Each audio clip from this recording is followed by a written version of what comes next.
Kemenkumham tentang keberadaan tersangka kasus dugaan suap Harun Masiku. DPR juga menyebut ada potensi konflik kepentingan dalam pencarian Harun Masiku. Karena kimianya saling membatalkan di antara mereka, karena ingin, kan Presiden bilang ini ini periode terakhir, maka saya nggak ada beban. Maka kelihatannya menteri-menteri juga yang diutus oleh partai juga datang dengan filosofi yang sama, nggak ada beban. Berarti nggak ada beban untuk merampok APBN gitu, kira-kira begitu kan?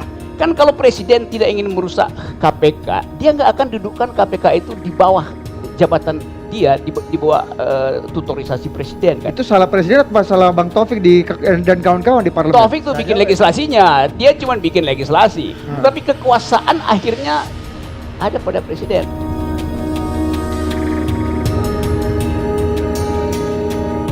Yang menjadi poin penting itu adalah mengenai mekanisme yang dilakukan.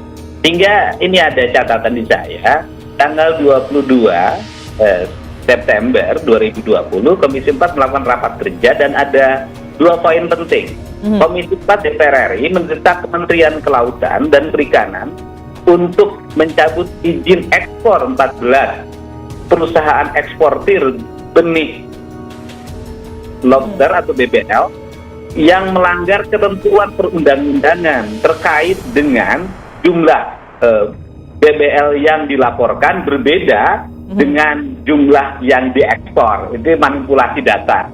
Terus kemudian yang berikutnya adalah Komisi 4 DPR RI mendesak pemerintah, CQ Kementerian Kelautan dan Perikanan serta Kementerian Keuangan untuk menerbitkan peraturan pemerintah tentang penetapan penerimaan negara bukan pajak atau PNBP mengenai ekspor benih lobster atau BBL selambatnya 60 hari sejak rapat kerja ini, dan apabila peraturan pemerintah belum diterbitkan dalam waktu yang ditentukan, maka Komisi 4 DPR RI mendesak Kementerian Kelautan dan Perikanan untuk menghentikan sementara ekspor benih lobster atau BBL.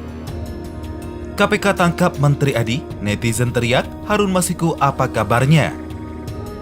Menteri Kelautan dan Perikanan Edi Prabowo ditangkap oleh Komisi Pemberantasan Korupsi. Warganet pun mulai bertanya-tanya soal keberadaan Harun Masiku.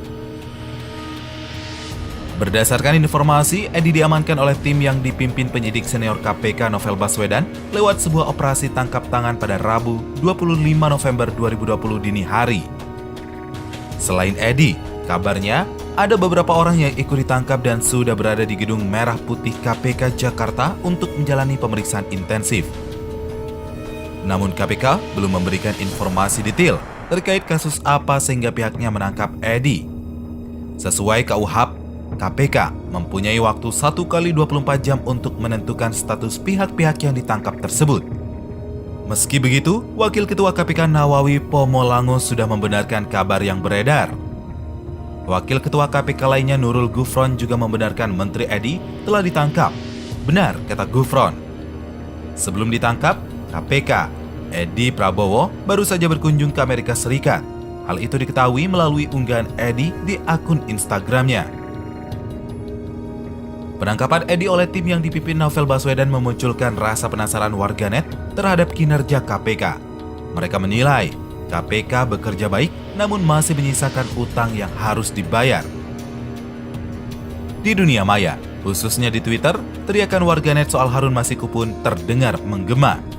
Harun Masiku adalah politisi PDI Perjuangan dari Sumatera Selatan yang sampai sekarang masih buron dalam kasus jual beli suara hasil pemilu 2019. Netizen pun berteriak lantang dan menanyakan keberadaan Harun Masiku. Mereka juga mendukung Novel Baswedan menangkap Harun Masiku.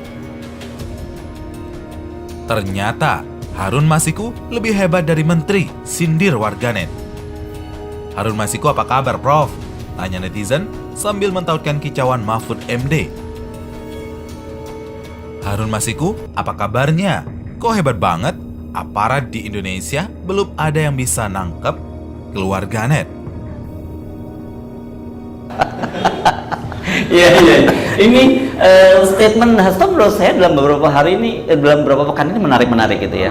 Satu, dia merasa menjadi korban kekuasaan. Terus yang terakhir, dia bilang bahwa Harun Masiku ini orang yang paling banyak dicari saat ini. Oh, saya kira yang mencari masyarakat ya. Kalau yang lain lah cari betul atau enggak kita nggak tahu ya. Itu juga korban loh Harun Masiku itu sebenarnya. Anda setuju nggak dengan Hasto? Kalau logikanya Hasto begitu, jadi Harun adalah korban, Hasto adalah korban. Berarti ada orang PDIP jadi korban, PDI adalah korban kekuasaan. Iya, kan mesti ada yang lebih kuat dari PDIP kan mengorbankan dia. Iya. Ya faktanya kan PDI yang paling kuat. Oke. Jadi logikanya kan bisa benar kalau yang dia maksud bahwa siapa namanya Harun dikorbankan oleh Hasto, Hasto dikorbankan oleh PDIP. Oke. Berarti PDIP grand master di dalam pertandingan catur ini kan.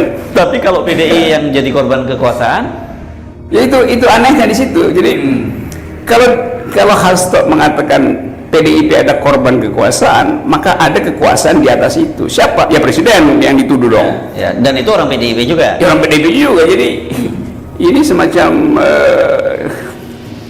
drama satu babak di antara pemain yang sama itu kan. Jadi aktornya satu, ceritanya juga dengan mudah orang tebak. Jadi apapun yang menyebut dikorbankan. Tapi kalau Anda sebut drama, saya lihat sangat meyakinkan loh yang disampaikan waktu Hasto menyampaikan itu. Memang kan mesti meyakinkan kan, drama itu di awal mesti meyakinkan tuh. Di ujungnya baru orang lihat bahwa oh ternyata mudah ditebak drama itu tuh, baru orang anggap skenario kok nggak lengkap kan itu yang terjadi kan. Dan memang dipertontonkan berupaya untuk cari semacam apa namanya, kalau orang lagi drama itu biasanya kalau adegannya macet tiba-tiba dari atas ada semacam orang turun tuh meluncur. Di dalam ilmu drama namanya Deus ex machina itu. Jadi turun dari atas buat ya melucu supaya publik nggak tahu bahwa skenario-nya gagal gitu. Oh, oke. Jadi ada badut yang tiba-tiba turun meluncur biasanya dari panggung atas, dari atap ya. Terus dia melucu-lucu tuh. Oke. Nah itu yang dilakukan sama Hasto sekarang. Ya, kalau ada teori dramaturgi kan ada panggung depan, ada panggung belakang. Dia sekarang sedang bermain di panggung depan gitu ya, untuk menutupi panggung belakang. Akhirnya bukan dia menutupi, dia salah masuk pintu tuh. Mestinya memang di panggung belakang, dia masuk pintu depan gitu. Sehingga yang ada di belakang ya si Harun. Oke, tapi kalau supaya Anda bisa membantu publik memahami ya, konstruksinya sebenarnya seperti apa menurut Anda? Peran Hasto, Harun, Yasona, KPK, Presiden, seperti apa nih perannya? Kalau kita ngomong, karena ini ngomongin drama kan ya, gitu. Ini kan aktor-aktornya kan ini kan ya. Jadi bagian yang disebut sebagai pemain cadangan sebetulnya adalah si Harun. Oh, Harun ini pemain cadangan. Dia pemain cadangan. Tetapi yang cadangan ini terpaksa mesti diajukan sebagai pemain utama. Karena ketahuan. Oh. Strategi panggungnya ketahuan. Tadinya dia sebenarnya juga akan di-extradite ya dia. Iya, itu cuma sebentar doang udah dihilangkan itu. Ya ketahuan karena pers mencium lebih tajam dari skenario yang disembunyikan. Jadi nggak bisa ditutupi lagi kan. Keadaan itu. Sekarang kita tinggal hitung apa reaksi dari Megawati terhadap ini. Kan Megawati juga memberi kesan bahwa seolah-olah dia nggak tahu keadaan ini. Kalau dia nggak tahu berarti orang kedua yang tahu kan. Hasto bilang dia juga nggak tahu. Berarti ada orang yang lebih tinggi yang tahu, yang memainkan skenario ini. Itu yang saya katakan tadi, siapa orang itu? Kan nggak ada yang lebih tinggi dari Ibu Mega atau Hasto kan. Tapi kalau kita ikuti cara berpikirnya Hasto sebentar ya, dia menyebut bahwa hak untuk untuk mengganti antara waktu itu adalah milik partai. Jadi dia sebenarnya Harun, dengan gagalnya Harun menjadi anggota DPR ini adalah korban permainan permainan kekuasaan begitu. Gimana logika seperti itu gimana? Cara dalamnya gimana dia? Kalau begitu, karena dia tahu bahwa ini adalah permainan, dia buka aja tuh seluruh file PDIP, seluruh kunci di situ, supaya dia membantu menemukan siapa yang bermain, entah di dalam atau orang luar dimasukin ke dalam. Tapi justru kan PDIP melarang KPK masuk kan. Jadi seluruhnya adalah paradoks. Nah, skenario yang isinya adalah paradoks, artinya dari awal ada upaya untuk memanipulasi cerita tuh. Kan cuman itu kesimpulannya kan. Oke, tadi kalau Anda menyebut Harun sebagai pemain cadangan, Iya. orang bertanya-tanya, Harun ini perolehan suaranya nomor 6. Oke.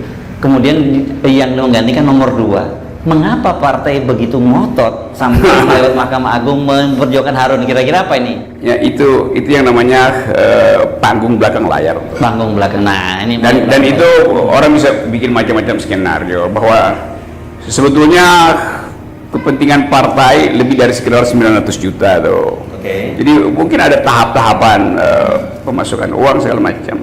Jadi sekali lagi permainan semacam ini dengan mudah dibongkar karena logika pembelaannya itu compang-camping. Nah itu tanpa disebutkan. Itu kan kalau menggunakan logika akal sehat. Intuisi publik juga baca itu sebetulnya. Publik membaca permainan itu. Ya, tapi publik bisa apa sih kalau kemudian mereka meyakinkan publik bahwa seperti ini? Karena kita tahu bahwa ketika waktu Harun keluar negeri, Ketua KPK bahkan juga menyatakan Harun di keluar negeri, jadi sama. Kalau gitu siapa yang harus baru kemudian setelah Tempo bongkar akhirnya satu-satu mulai ngaku kan gitu? Iya betul. Jadi artinya Tempo itu, jadi orang akhirnya percaya pada Tempo daripada percaya pada Yasona, percaya pada Tempo daripada percaya pada Hasto, percaya pada Tempo daripada percaya pada Jokowi itu. Jadi publik akhirnya tahu bahwa ya seluruh kekuasaan itu nggak bisa dipercaya. Kan cuman itu pelajaran bagus yang kita peroleh kan.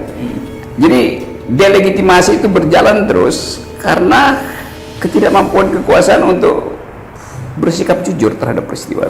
Tapi ngomong-ngomong, bosnya Tempo pendukungnya presiden loh. Siapa bosnya Tempo? Gunawan Muhammad. Gunawan Muhammad. Iya itu sejarahnya begitu. Tapi saya dapat berita Gunawan GM mulai sedang bersiap-siap untuk berbalik arah ya. Mungkin akal sehatnya udah pulih tuh. Insaf sih mungkin enggak. Oke, siuman sebentar. Iya, paling nggak catatan pinggir dia singkirkan, dia ingin mencatat dari tengah, bukan lagi dari pinggir. Mesti diganti catatan tengah kalau mau bertobat mesti ganti format. Tapi pertanyaan gini buat saya. Oke, publik semua paham ada permainan, akal sehat juga menyatakan ada permainan. Tapi ketika kekuasaan bisa menentukan bahwa kan yang bisa menentukan salah tidaknya itu adalah kekuasaan kan. Ketika kekuasaan menyatakan bahwa yang salah itu benar, apa yang bisa dilakukan oleh publik? Ya itu yang terjadi selama pemerintahan Pak Jokowi, bahwa justice itu, keadilan itu bukan konsepsi etis lagi itu, tapi instruksi kekuasaan. Jadi kalau terjadi hal semacam itu, orang mau cari keadilan tapi menunggu perintah politik, itu tanda pertama bahwa ada yang decaying di dalam kekuasaan, dalam pemerintahan, ada yang membusuk di situ tuh. Karena orang ya bukan sekedar kehilangan trust, tapi menganggap bahwa terlalu banyak kecurangan, terlalu banyak kebohongan, dan orang akan kaitkan dengan kebohongan awal, yaitu perolehan suara waktu pemilu kan. Jadi semua itu akan berkulminasi pada delegitimasi. Jadi sialnya kan begitu kan. Itu nggak bisa dicegah karena yang nggak ada cara lain untuk mengatakan bahwa ini kekuasaan memang udah kropos.